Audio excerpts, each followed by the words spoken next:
Have you ever heard of cars that run on nuclear power?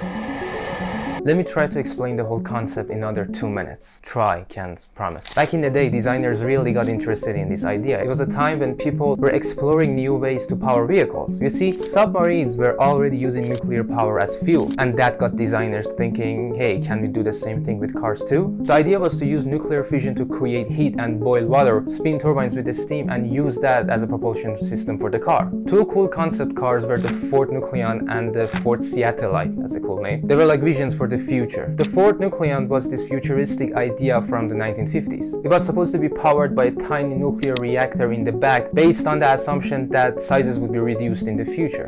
Ford envisioned the future where gas stations would be replaced by full-service recharging stations, and that the vehicle would get 5,000 miles, which is around 8,000 kilometers, before the reactor would have to be changed with a new one. The other one, Ford Seattlite, came around the early 1960s. It had 6 wheels and looked like something that came out of a sci-fi movie. Both of these cars were supposed to use nuclear power to zoom around town. But the ideas didn't really take off. There's a few reasons why. First off, nuclear powers in cars raised safety concerns. People were worried about accidents and what might happen if something went wrong. Also, the technology wasn't quite there yet. Making nuclear-powered cars that were safe, reliable, and easy to use turned out to be way harder and complicated than they expected. They kind of said, okay, we will wait and try to see if people in the future can figure it out. Now, could we use nuclear cars in the future? Maybe, but that's a tricky route. There is still a lot of safety and technical hurdles to overcome. Plus, with the advancement in other types of clean energy, like electricity and hydrogen fuel cells, nuclear-powered cars might not be the top choice right now.